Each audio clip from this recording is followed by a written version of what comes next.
Hello friends, welcome to my channel. This is my first YouTube video and I am super excited to share it with you.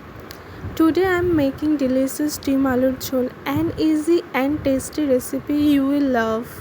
তো video শুরুতেই তোমরা দেখতে পেলে আমি গরম তেলে আলুগুলো দিয়ে নাড়িয়ে নিচ্ছি। এবার নুন হলুদ দিয়ে আলুগুলোকে খানিকক্ষণ ভেজে নেব।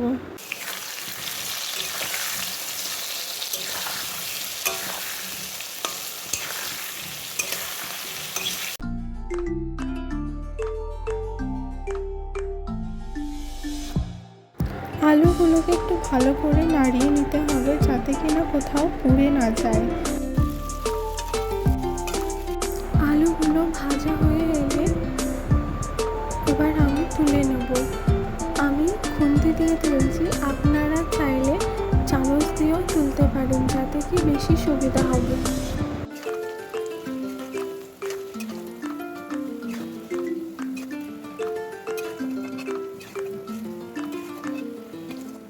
এবার এই একই তেলে সেদ্ধ করে রাখা ডিমগুলি দিয়ে দেব।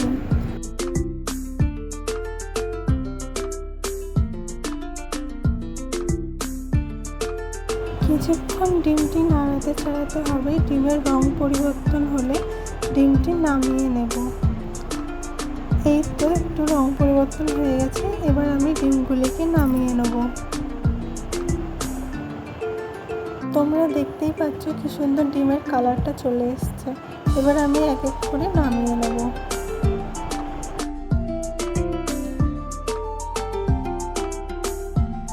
একই তেলে আবারও কেটে রাখা পেঁয়াজগুলি দিয়ে দেব।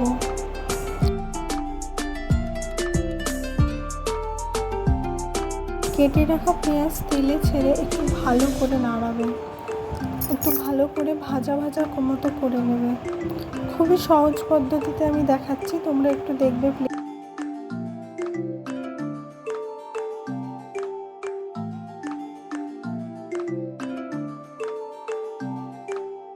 অল্প ভাজা হয়ে এলে আমি সব মশলা এক এক করে দেব।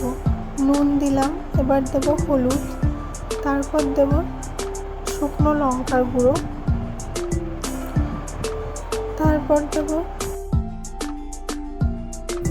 তারপর দিলাম মরিচ জিরে গুঁড়ো, তারপরে দিচ্ছি আমি আদা রসুন বাটা দিয়ে ভালো করে নাড়িয়ে নেব। তোমরা একটু ভালো করে নাড়াতে থাকবে, না হলে পুড়ে যাওয়ার ভয় থাকবে।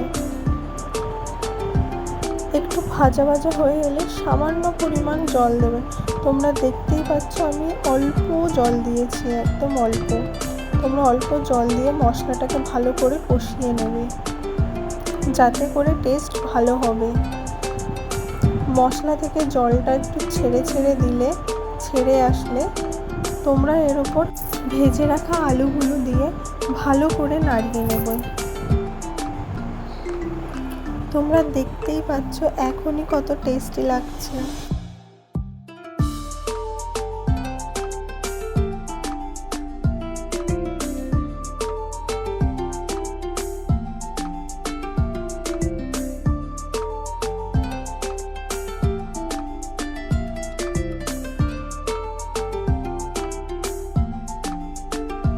আমি অল্প পরিমাণ জল দিলাম আলুগুলো হাফ সেদ্ধ হওয়ার জন্য।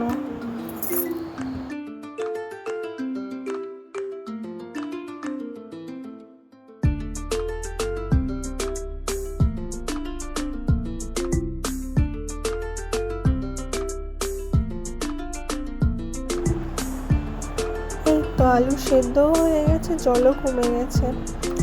আমি আবারও একটু জল ঢেলে নেব ঝোল রাখার জন্য। সামান্য পরিমাণ, আমাদের বাড়িতে কেউ ঝোল বেশি খায় না, তাই আমি অল্প পরিমাণ জল ঢাললাম। আপনারা যতটা ঝোল রাখবেন সেই ভেবে একটু জলটা দেবেন। এইবার ভেজে রাখা ডিমগুলি এর উপরে দিয়ে দেবো। দেখতেই পাচ্ছ কত সুন্দর ডিমের কালার হয়েছে, দিয়ে দিলাম। এবার বেশি কিছু না, খালি ওয়েট করো। এরকম একবার রেসিপি ট্রাই করে দেখবেন আপনারা, বারবার করবেন, আমি কথা দিলাম। অল্প একটু নাড়িয়ে নিচ্ছি, তোমরা দেখতেই পাচ্ছ। তোমরা একবার ট্রাই করে জানিও কেমন লাগলো। খুব সহজে, খুব তাড়াতাড়ি হয়ে যায়। এবার ঢেকে দিলাম। আপনারা দেখতেই পাচ্ছেন কত সুন্দর লাগছে, কত সুস্বাদু লাগছে। বিশ্বাস করেন, খেতেও খুব সুন্দর হয়েছিল, সবাই খুব পছন্দ করেছিল। আমি আবারও ঢেকে দিলাম। এবার ফাইনাল লুক দেখতে পাচ্ছ কেমন লাগলো, অবশ্যই একবার ট্রাই করে জানিও। আর আমার ভিডিওটি ভালো লাগলে চ্যানেলটি সাবস্ক্রাইব করে আমার পাশে থেকো, আমি আরও আপলোড করব। আপনারা কোনো রেসিপি জানতে চাইলে আমাকে অবশ্যই কমেন্টে জানান।